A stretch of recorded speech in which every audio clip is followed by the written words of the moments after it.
Olá, seja muito bem-vindo aos destaques internacionais da última semana. E nós começamos essa edição falando sobre o diálogo entre os presidentes da China, Xi Jinping, e da Ucrânia, Volodymyr Zelensky. Os dois conversaram por telefone pela primeira vez desde o início da guerra no leste europeu. Em tom ameno que durou aproximadamente 1 hora, Xi Jinping e Zelensky debateram sobre uma aproximação e a abertura de um diálogo para um acordo de paz entre Rússia e Ucrânia. A indicação de um embaixador à Ucrânia para a China vai ajudar a relação entre os dois países. A imprensa estatal chinesa afirmou que Pequim vai enviar um representante especial para a Ucrânia e a outros países para conduzir a comunicação mais efetiva. Também disse que, durante a ligação, Xi Jinping não mencionou a Rússia nem usou a palavra guerra, mas que o líder chinês reforçou o papel do país em promover a paz. Berlim anunciou na última quarta-feira que a Alemanha e a Grã-Bretanha interceptaram 3 aviões militares russos sobre o Mar Báltico. Os incidentes com aviões russos e de países da OTAN aumentaram nos últimos anos, antes mesmo do início do conflito na Ucrânia. Em nota no Twitter, a Força Aérea Alemã explicou que Eurofighters identificaram 2 Su-29 Flanker e um IL-20 da Rússia voando sem sinais de transponder no espaço aéreo internacional da região. A Alemanha e Grã-Bretanha fazem parte da operação da Organização do Tratado do Atlântico Norte de Vigilância do Espaço Aéreo dos Estados Bálticos. Os incidentes com aviões russos e de países da OTAN aumentaram nos últimos anos, antes mesmo do início do conflito na Ucrânia. Uma interceptação similar ocorreu em 17 de abril. Manobras do tipo foram registradas no Mar Báltico, mas também no Negro e em outros pontos da região. Em março, a aviação russa interceptou um drone americano Reaper Mk-9 no Mar Negro, que caiu na água. O episódio provocou uma breve escalada das tensões entre Washington e Moscou. E após as declarações do presidente sobre o conflito no leste europeu repercutirem negativamente, o Brasil perdeu nessa semana um negócio de mais de 250 bilhões de reais. A estatal ucraniana Antonov decidiu suspender as negociações para instalar uma produção de aviões no Brasil. O investimento de 50 bilhões de dólares, cerca de 253 bilhões de reais, previa a geração de 10 mil empregos diretos e indiretos com instalações de fábricas em São Paulo e no Paraná. O Brasil havia sido escolhido porque a Ucrânia o considerava um país neutro em relação à guerra. No começo do mês, o presidente brasileiro atribuiu à Ucrânia parte da culpa pelo conflito. E ainda falando sobre o conflito no leste europeu, o secretário-geral da OTAN anunciou que os países membros e seus parceiros já entregaram 230 tanques e 1.550 veículos blindados à Ucrânia. Na guerra travada contra a Rússia, o apoio da Organização do Tratado do Atlântico Norte tem sido crucial para a manutenção da resistência ucraniana. Overall, through the contact group led by the United States, NATO allies and... Por intermédio do grupo de contato liderado pelos Estados Unidos, aliados e parceiros da OTAN forneceram um apoio sem precedentes à Ucrânia. Mais de 98% dos veículos de combate prometidos já foram entregues. Isso significa mais de 1.550 veículos blindados, 230 tanques e outros equipamentos, incluindo grandes quantidades de munição. and other equipment, including vast amounts of ammunition. Segundo Stoltenberg, o volume de entregas deixa a Ucrânia em uma posição muito forte para continuar recuperando o território. O secretário-geral da OTAN disse ainda que a aliança estará com a Ucrânia pelo tempo que for necessário. Stoltenberg acrescentou que durante a cúpula da OTAN em julho na Lituânia, a organização pretende expandir seu apoio a Kiev com um plano de apoio por vários anos. Os Estados Unidos e as Filipinas encerraram os maiores exercícios militares conjuntos de todos os tempos entre as duas nações aliadas. Na etapa final, tropas dispararam uma salva de foguetes contra um navio que representava uma embarcação inimiga. É a primeira vez que os dois aliados no mar da China Meridional realizam uma manobra de fogo real nessas águas disputadas, que Pequim reivindica em quase sua totalidade. Tínhamos de realizar as manobras porque queremos evitar a estagnação desses exercícios e também por sentirmos a necessidade de nos desafiar e poder operar em um nível diferente. Quase 18 mil soldados participaram dos exercícios idealizados para aumentar as capacidades militares de Manila e mostrar o apoio de Washington contra a postura cada vez mais firme da China na região. The Philippine forces and U.S. forces have always been allies. As forças filipinas e americanas sempre foram aliadas. Aliadas, de certa forma, são como uma família. Todos sabemos que nada pode romper os laços familiares e na cultura das Filipinas e dos Estados Unidos, a família é tudo. Você pode não ver sua família todos os dias, pode não falar com sua família todos os dias, mas quando sua família liga para você, você atende. E neste caso, nessa questão familiar, fomos chamados a treinar juntos e aprendemos com isso. E na China, o governo advertiu que Estados Unidos e Coreia do Sul não provoquem um confronto com a Coreia do Norte.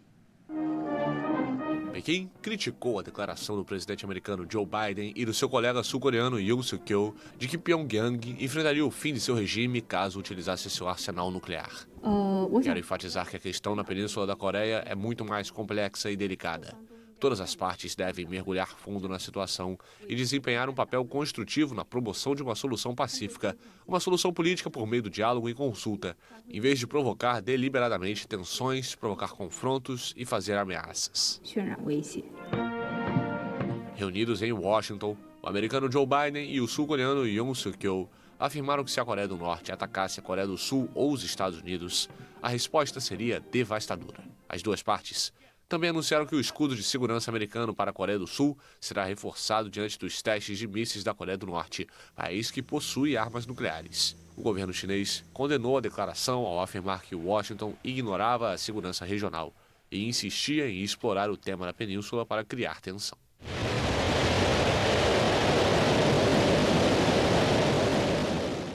De olho na China, a Austrália anunciou a maior reforma militar desde a Segunda Guerra Mundial. Segundo o primeiro-ministro Anthony Albanese, a medida quer tornar o país mais autossuficiente, preparado e seguro.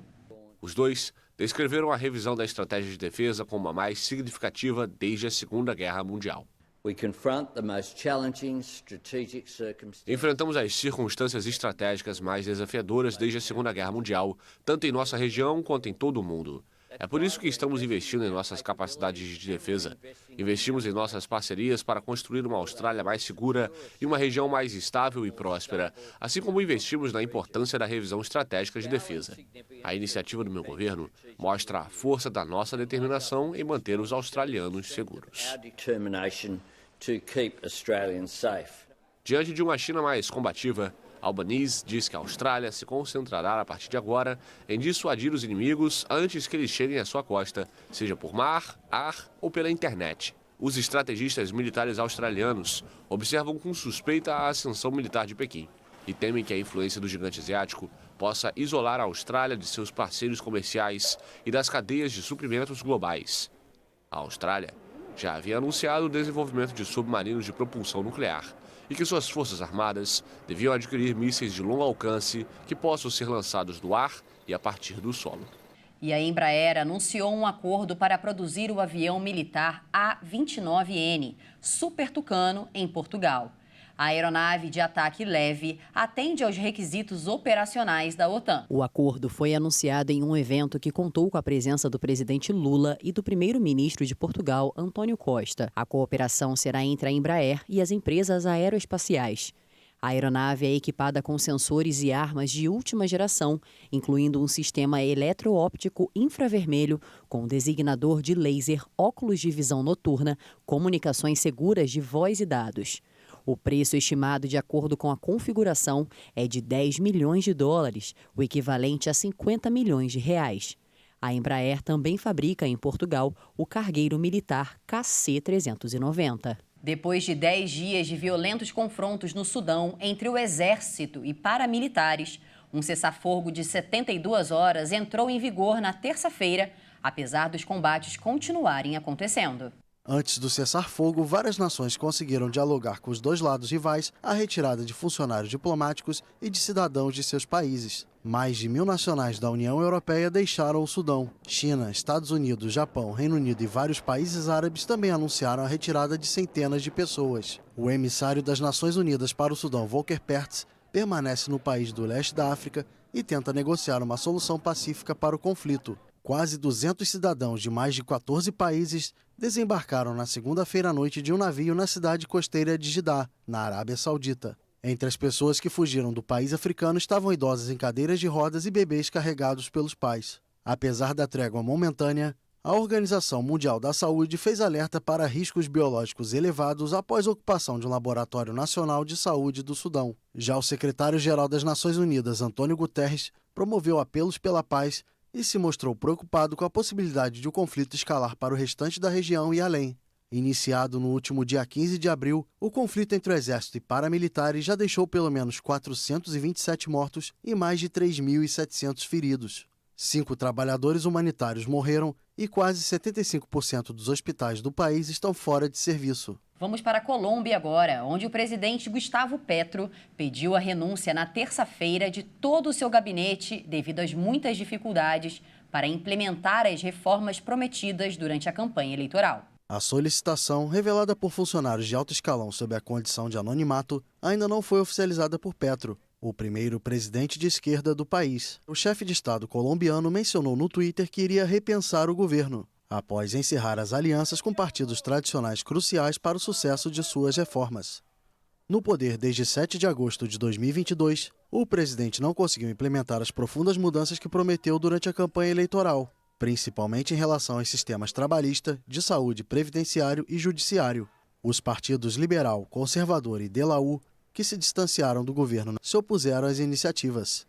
Petro afirmou que é necessário instalar um governo de emergência na Colômbia, já que o Congresso não foi capaz de aprovar alguns artigos simples e muito pacíficos sobre a divisão equitativa de terras. No dia 15 de fevereiro, o mandatário pediu aos simpatizantes que saíssem às ruas para pressionar o Congresso pela aprovação das reformas e garantiu que seguiria convocando manifestações até que a mudança fosse uma realidade. O terremoto no gabinete presidencial representa a pior crise interna em pouco mais de 9 meses de mandato. Além do fracasso no parlamento, Petro sofre reveses e suas tentativas de estabelecer uma paz total com os grupos armados ilegais da Colômbia. O presidente dos Estados Unidos, Joe Biden, anunciou na terça-feira que vai iniciar uma nova campanha pela Casa Branca após se reeleger à presidência do país em 2024.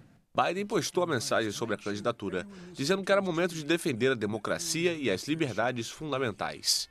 Ele também disse que a reeleição permitiria concluir o trabalho à frente do governo americano. Biden concorre à indicação do Partido Democrata sem nenhum adversário real, após vitórias legislativas e grandes embates internacionais em seus primeiros anos no cargo. Em seguida ao anúncio, o Partido Republicano criticou Biden. A líder da legenda, Ronna McDaniel, ressaltou que o presidente estava tão desconectado da realidade que achava que merecia mais 4 anos no poder, quando tudo o que fazia era criar uma crise atrás de outra. Uma pesquisa divulgada pela rede NBC no fim de semana mostrou que 70% dos americanos, incluindo 51% dos democratas, consideravam que Biden não deveria ser candidato. O grupo Walt Disney iniciou uma segunda onda de demissões envolvendo milhares de empregos. A medida faz parte dos esforços para economizar 5,5 bilhões em custos empregatícios. No entanto, as demissões não devem afetar os trabalhadores da linha de frente empregados nos parques e resorts. A Disney anunciou o seu plano de demissão em fevereiro, juntamente com uma reorganização que devolveu a tomada de decisões aos executivos com o objetivo de criar uma abordagem mais simplificada para os negócios. A indústria do entretenimento recuou desde o início da adoção do streaming de vídeo, quando empresas de mídia perderam bilhões ao lançar concorrentes para a Netflix no início de 2022. E por último, olha só, uma boa notícia. A Agência Internacional de Energia anunciou que a venda de veículos elétricos manteve o crescimento explosivo este ano.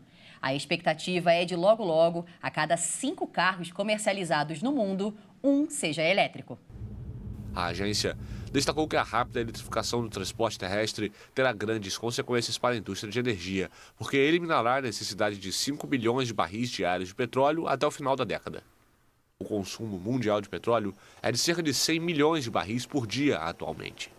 A agência destacou em seu relatório anual sobre carros elétricos que as vendas destes veículos devem subir 35% em 2023, com a marca de 14 milhões de unidades.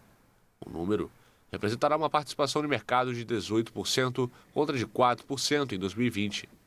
As vendas de carros elétricos se concentram principalmente em 3 mercados: China, Europa e Estados Unidos.